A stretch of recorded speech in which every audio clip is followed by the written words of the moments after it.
आज का क्लास मज़ेदार होने वाला है क्योंकि सेल चैप्टर का हमने पिछला एक क्लास ले लिए हैं। तो आज ये दूसरा क्लास है। तो चलिए हम सेल चैप्टर को आगे बढ़ाते हैं। हमने पिछले क्लास में सेल यानी कोशिका के बारे में डिटेल से व्याख्या कर लिए थे, आपको समझा दिए थे सेल क्या होता है। सेल को ही साइटोलॉजी कहा जाता है, ये सब हम बता दिए थे। सेल को ही क्या कहते हैं, साइटोलॉजी। तो चलिए हम इससे आगे हम बात करते हैं, जो कि ये सब पिछले क्लास में हम करा दिए हैं। ये सब जितने सारे पॉइंट्स देख रहे हैं, इस सब का सब क्लास में हम करा दिए हैं। आगे हम बात करेंगे आज एक नया पॉइंट्स की ओर। तो चलिए आपको बताते हैं कहाँ तक हम कर लिए थे। ये सब हो गया था पिछले क्लास में, माइटोकॉन्ड्रिया भी हो गया था। उसके बाद आगे बात करते हैं, ये भी हो गया था, बीपी भी हो गया था, ब्लड प्रेशर, एटीपी भी हो गया था। आज एक नया पॉइंट स्टार्ट कर रहे हैं, गोल्जी बॉडी। तो आप ध्यान से देखिएगा गोल्जी बॉडी क्या होता है।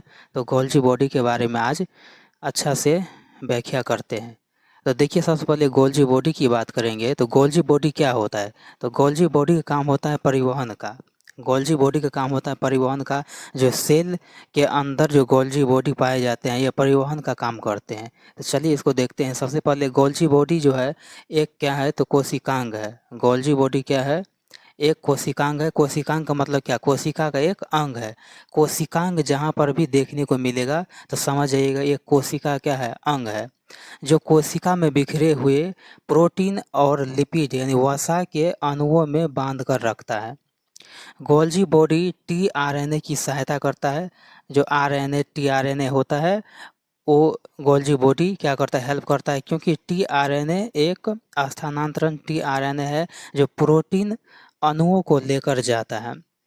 गोल्जी बॉडी की खोज कैमिलो गोल्जी द्वारा 1898 ईस्वी में हुआ था। और अभी भी बताए हैं कि गोल्जी बॉडी का काम होता है क्या, परिवहन का, एक स्थान से दूसरे स्थान तक ले जाने का। और इसे ट्रैफिक पुलिस भी कहा जाता है। गोल्जी बॉडी को ट्रैफिक पुलिस भी कहा जाता है। तो आप देख सकते हैं कि हम एक एक पॉइंट को निचोड़ करके लिखे हैं, जो कि एनसीईआरटी पर ये आधारित है। अगला पॉइंट देखिए, गोल्जी बॉडी यह केवल यूकैरियोटिक सेल में पाया जाता है। सेल जो होता है, सेल ये दो प्रकार का होता है। एक होता है यूकैरियोटिक, एक होता है यूकैरियोटिक, एक होता है प्रोकैरियोटिक। तो प्रोकैरियोटिक जो होता है ना, ये बहुत ही छोटा होता है सेल, और ये यूकैरियोटिक सबसे बड़ा होता है। ठीक है, इसमें बैक्टीरिया वायरस सब होता है, लेकिन यूकैरियोटिक में हम लोग मानव जितने भी जीव जंतु आते हैं बड़े आकार का, वो सब यूकैरियोटिक में आते हैं। तो यह केवल क्या होता है, तो यूकैरियोटिक में पाया जाता है, प्रोकैरियोटिक में नहीं पाया जाता है। ओके, अगला है कि पादप कोशिकाओं में गोल्जी बॉडी का नाम डायसाइटोसोम कहते हैं। डायसाइटोसोम कहते हैं। यह केंद्रक के पास आसपास उपस्थित होता है। ये जो गोल्जी बॉडी होता है, ये कहाँ पर होता है? न्यूक्लियस के आसपास ये उपस्थित रहता है। अगला पॉइंट है कि गोल्जी बॉडी के टूटने से लाइसोसोम और वैक्यूल्स यानी राजधानी का निर्माण होता है। जब गोल्जी बॉडी टूटता है तो क्या होता है? लाइसोसोम और राजधानी यानी वैक्यूल्स का क्या होता है? निर्माण होता है। अगला देखिए, यह कोशिका का मुख्य स्रावन अंग होता है, सेग्रेशन होता है। माइटोकॉन्ड्रिया द्वारा बनाया गया ऊर्जा, जो माइटोकॉन्ड्रिया ऊर्जा बनाता है, उसी का परिवहन का काम कौन करता है? गोल्जी बॉडी एक स्थान से दूसरे स्थान एनर्जी को ट्रांसफर करता है, ले जाता है। कौन? तो गोल्जी बॉडी। चलिए अगला नेक्स्ट पॉइंट देखते हैं। हाँ, आगे राइबोसोम। आगे अब राइबोसोम, हमने गोल्जी बॉडी बता दी जितने पॉइंट्स उसके अंतर्गत आते हैं। अब देखते हैं राइबोसोम। राइबोसोम क्या होता है? चलिए, यह कोशिका के अंदर का सबसे छोटा अंग होता है राइबोसोम। और राइबोसोम को जानते हैं कि इसे प्रोटीन का फैक्ट्री कहा जाता है। प्रोटीन का निर्माण कौन करता है? तो राइबोसोम करता है। प्रोटीन का निर्माण कौन करता है? तो राइबोसोम करता है। राइबोसोम की खोज प्लेड नामक वैज्ञानिक ने किया था। प्लेड नामक वैज्ञानिक ने किया था। राइबोसोम कोशिका का सार्वत्रिक कोशिकांग यानी यूनिवर्सल कंपोनेंट ऑफ सेल भी कहा जाता है, क्योंकि यह प्रोटीन का निर्माण करता है। राइबोसोम में कोशिका झिल्ली नहीं पाया जाता है। ठीक है ना, कोशिका झिल्ली नहीं पाया जाता है किस में? राइबोसोम में। ओके, चलिए अब नेक्स्ट पॉइंट देखते हैं। राइबोसोम सबसे छोटा कोशिका अंग है। राइबोसोम जो है सबसे कोशिका का सबसे क्या है तो छोटा अंग है। क्लियर।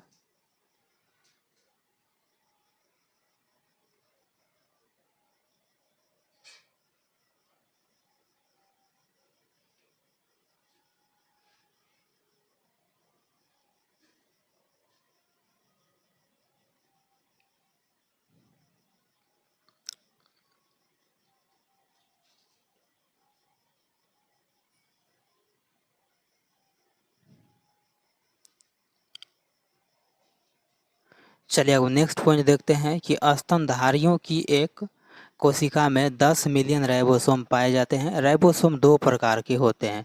कौन होता है तो एक होता है 70S, एक होता है 80S। तो 70S में दो तरह का होता है, एक होता है 50S, एक होता है 30X। ठीक है ना। इसे सब यूनिट के नाम से भी जाने जाते हैं। ये सब यूनिट से क्या होता है बना होता है। 70S जो राइबोसोम होता है, 70S राइबोसोम, यह हल्का होता है तथा प्रोकैरियोटिक सेल में पाया जाता है। आपको पता है पहले कि सेल दो प्रकार का होता है, एक होता है प्रोकैरियोटिक और एक होता है यूकैरियोटिक। तो ये प्रोकैरियोटिक में पाए जाते हैं। अब देखिए 80S राइबोसोम, तो यह भारी होता है और यूकैरियोटिक सेल में पाया जाता है। जितने भी 80S प्रकार का राइबोसोम होता है वो सब का सब यूकैरियोटिक सेल में पाया जाता है। इसे दो भाग में बांटते हैं 60 और 40 के रेशियो में। आप बोलिएगा जब 60 और 40 को हम ऐड करेंगे तो 100 होता है, लेकिन आप 80S ही पढ़ा रहे हैं तो ये रूल होता है 60 और 40 के रेशियो में, और इसे सब यूनिट से बना होता है। जहाँ एस बराबर क्या होता है सेडिमेंटेशन कोफिशिएंट, जिसे स्वेड वर्ग गुना किया अवसादन दर भी कहते हैं। यहाँ पर पॉइंट देखिए कि बहुत सारे राइबोसोम आरएनए से जुड़े होते हैं। ये महत्वपूर्ण लाइन है कि बहुत सारे राइबोसोम आरएनए से जुड़े होते हैं, तब इन्हें पोलिसोम्स या पोलिसोम्स कहा जाता है। ये प्रोटीन का कार्यात्मक इकाई है। कौन? राइबोसोम। नया कोशिका बनाने का आदेश सेंट्रोसोम देता है। नया जो जितने भी नया नया सेल बनता है वो सेल बनाने का आदेश कौन देता है तो सेंट्रोसोम देता है। सेंट्रोसोम भी पढ़ेंगे आगे। सबसे पहले राइबोसोम को देखिए। सेल जो होता है ये प्रोटीन से बनता है। जितने भी सेल होता है ये प्रोटीन से बनता है, और राइबोसोम तो प्रोटीन का फैक्ट्री है। जितने भी प्रोटीन बनता है वो सब कौन बनाता है? राइबोसोम। और कोशिका क्या होता है तो ये प्रोटीन से ही बने होते हैं। तो कोशिका के लिए प्रोटीन महत्वपूर्ण है। अभी भी चर्चा कर ली है। ये राइबोसोम जो है ये दो प्रकार का होता है, एक 70S और एक होता है 80S। ओके,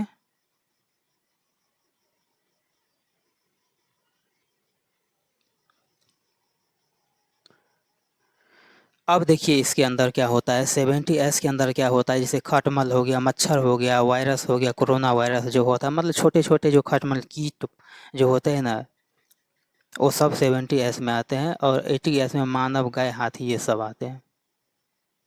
अगला देखिए, बिना राइबोसोम का कोशिका नहीं बन सकता है, क्योंकि राइबोसोम प्रोटीन बनाता है, प्रोटीन से सेल का निर्माण होता है। सेल जो होता है ना, सेल ये प्रोटीन से निर्माण होता है।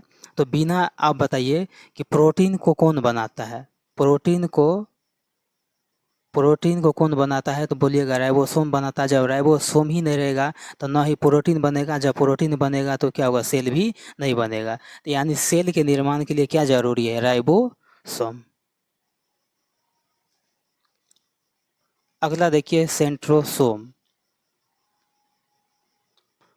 सेंट्रोसोम,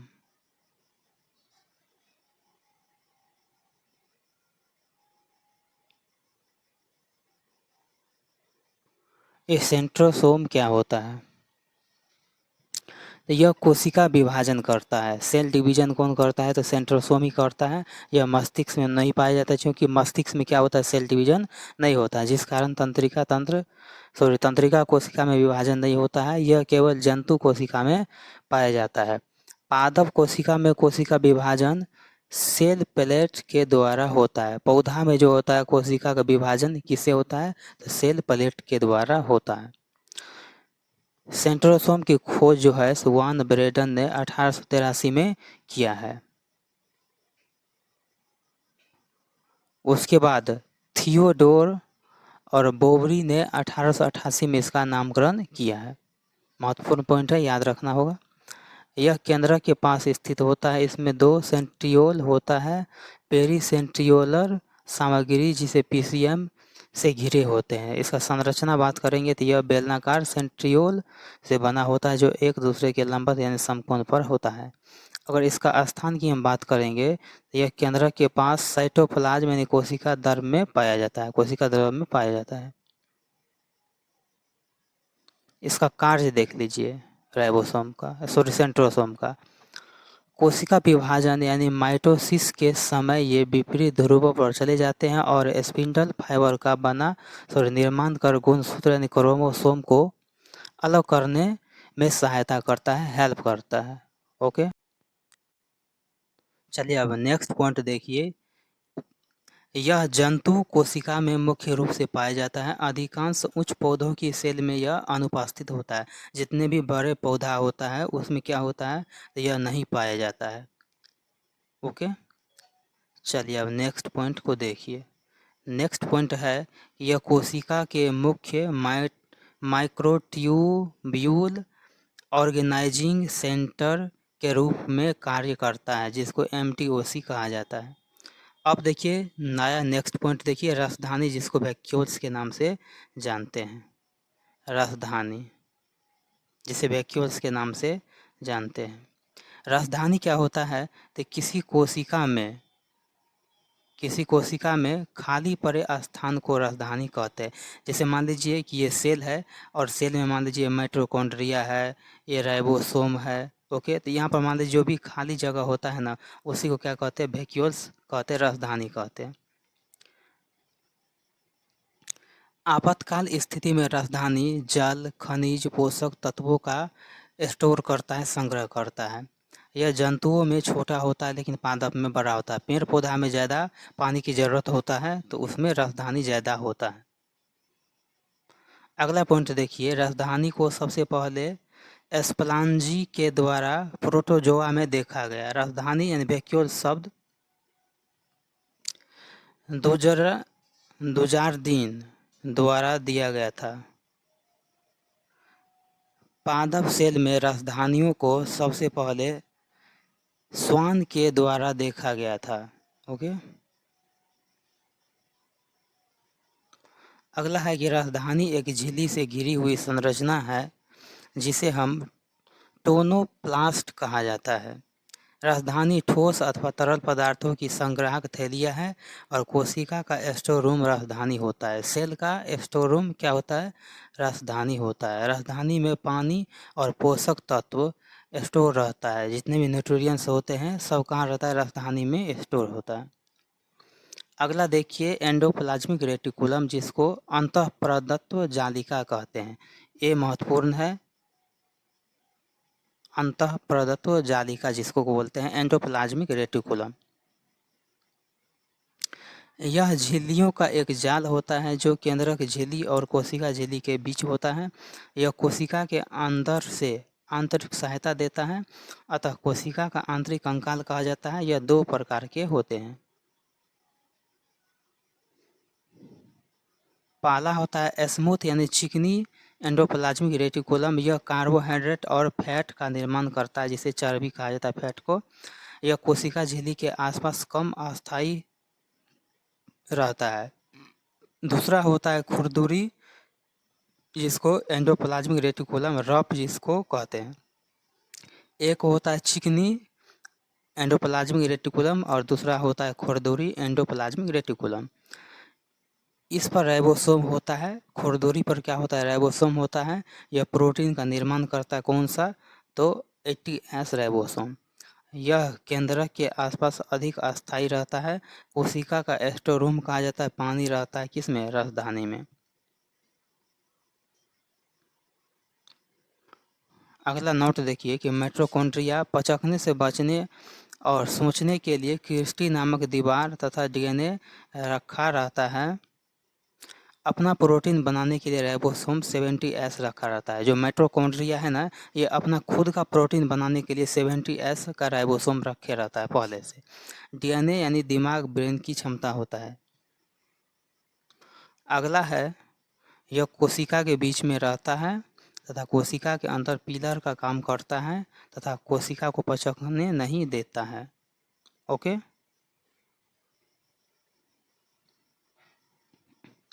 अगला है एंडोप्लाज्मिक रेटिकुलम। कोशिका का कंकाल कहा जाता है क्योंकि कोशिका को पचकने से बचाता है और सेल का हड्डी कंकाल कहलाता है। एंडोप्लाज्मिक रेटिकुलम के टूटने से या बिखरने से मिलता है क्या? राइबोसोम। गंदगी का काम होता है लाइसोसोम का। जितने भी अचरा कचरा सब सेल में रह जाता है या हो जाता है या कोशिका मर जाते हैं तो उसको साफ कौन करता है? लाइसोसोम। और लाइसोसोम को आत्महत्या की थैली भी कहा जाता है। ये पॉइंट महत्वपूर्ण है, याद रखना है। चलिए देखिए अब लाइसोसोम। लाइसोसोम क्या होता है? तो यह कोशिका के अंदर पाचन का कार्य करता है। इसके अंदर जल अपघटक एंजाइम पाया जाता है। कोशिका के अंदर का कोई भी अंग यदि काम नहीं करता है तो उस अंग को नष्ट करता है कौन? लाइसोसोम। जब पूरी कोशिका कार्य नहीं करता है तो यह फट जाता है जिससे पूरी कोशिका नष्ट हो जाती है, अतः इसे आत्महत्या की थैली कहा जाता है।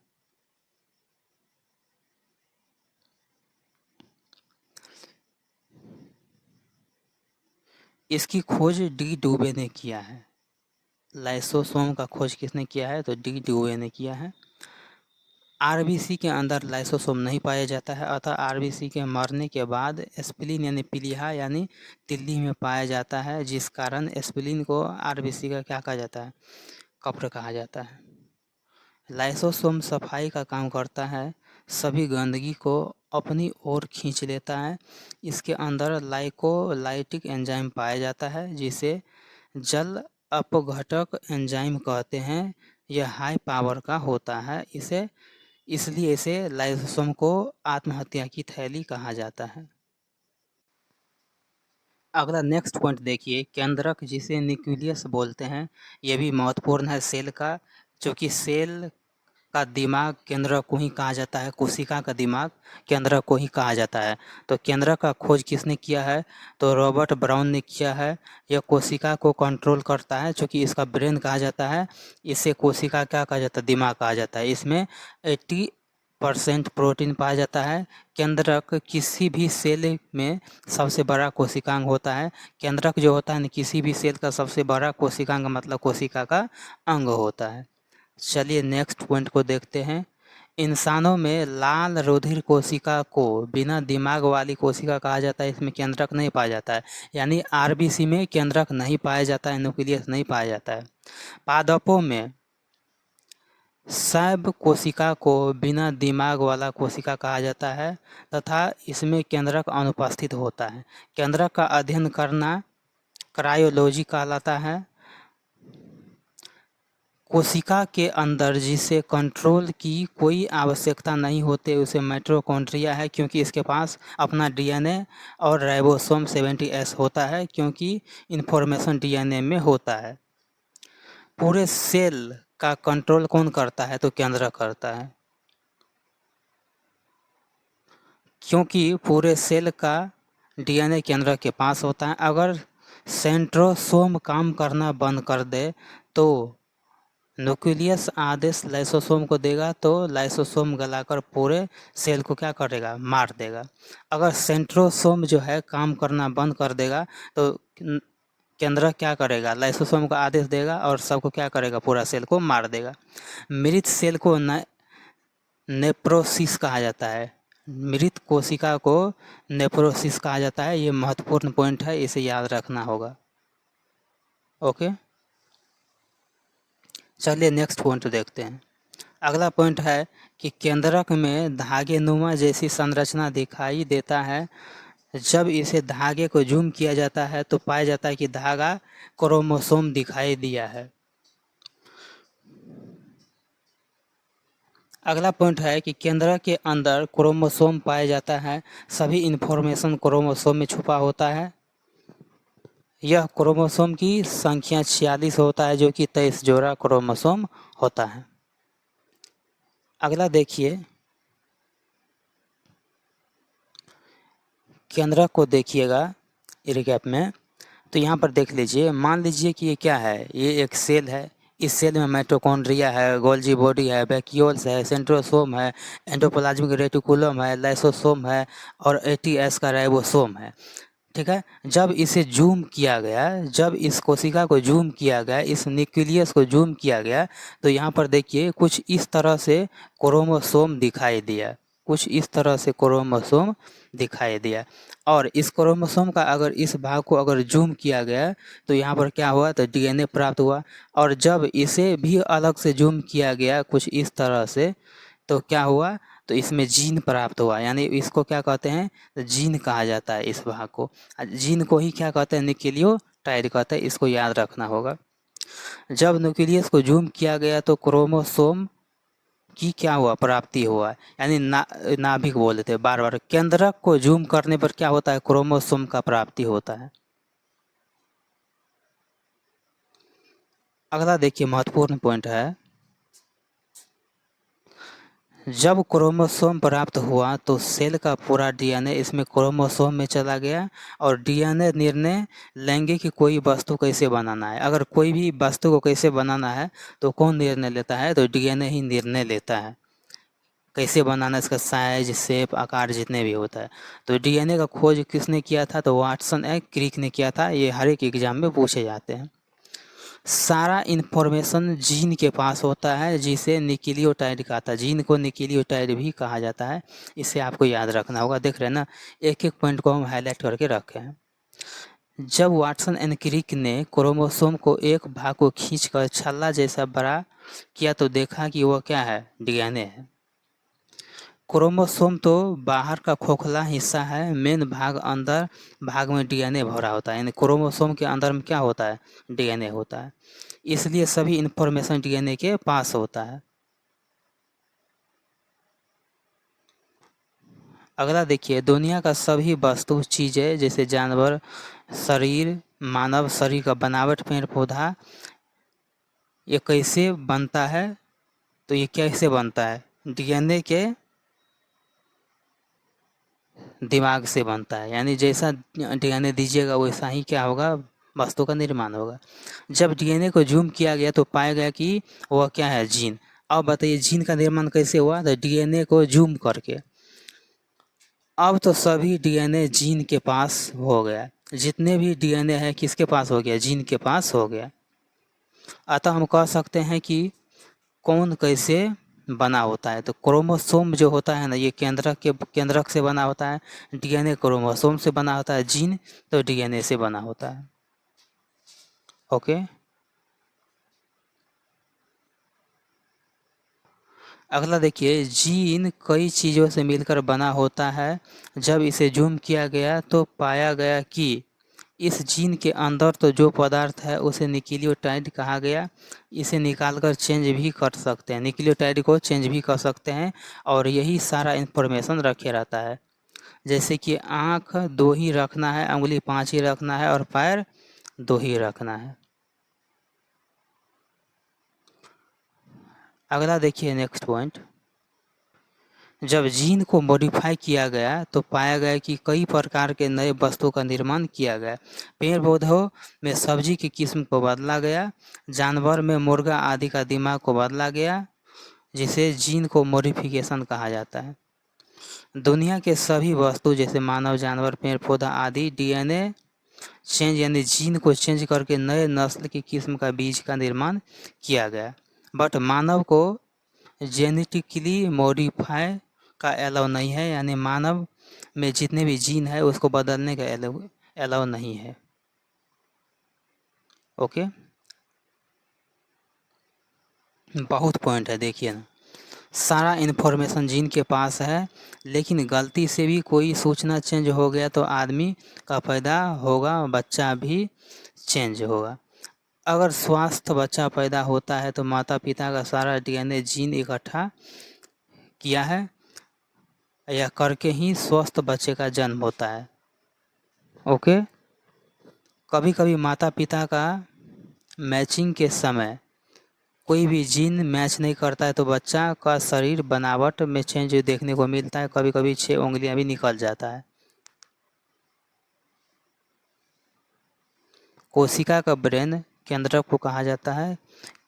केंद्रक यानी न्यूक्लियस से क्रोमोसोम का निर्माण होता है, इससे डीएनए निर्माण होता है, डीएनए से जीन का निर्माण होता है। ओके, अब देखते हैं कि डिफरेंट प्लांट सेल और एनिमल सेल। ये एनिमल सेल में देखते हैं कि इसमें सिलिया और फ्लैजुएला होते हैं, बाल जैसे होता है, और ये होता है प्लांट सेल का आकार कुछ चपटा होता है और एनिमल सेल का आकार कुछ इस तरह से होता है। ये जो देख रहे हैं ये धागे नुमा, इसको सिलिया फ्लैजुएला कहते हैं, और इसमें कोशिका झिल्ली पाया जाता है, किसमें? प्लांट सेल में। और देखिए प्लांट सेल में क्या होता है, जैसे मान लीजिए एक सेल है ये, तो इसमें देखिए प्लांट सेल में क्या क्या पाया जाता है। Mitochondria, Golgi body, vacuole, centrosome, lysosome, endoplasmic reticulum, plastid, उसके बाद राइबोसोम, न्यूक्लियस। तो यानी इसमें अलग क्या देखने को मिला? प्लास्टिड देखने को मिला, किसमें? प्लांट सेल में। प्लांट सेल का पहचान कोशिका भित्ति और प्लास्टिड दोनों से होता है, यानी कोशिका भित्ति इसमें होता है और क्या होता है? प्लास्टिड होता है। अगला पॉइंट देखिए, प्लास्टिड का कार्य भोजन बनाना होता है प्रकाश संश्लेषण द्वारा। फलों को रंग देने का कार्य कौन करता है? तो प्लास्टिड का होता है प्लांट सेल में। भोजन संग्रहित करने का कार्य प्लास्टिड का होता है। प्लांट सेल में कोशिका झिल्ली और कोशिका भित्ति दोनों होता है।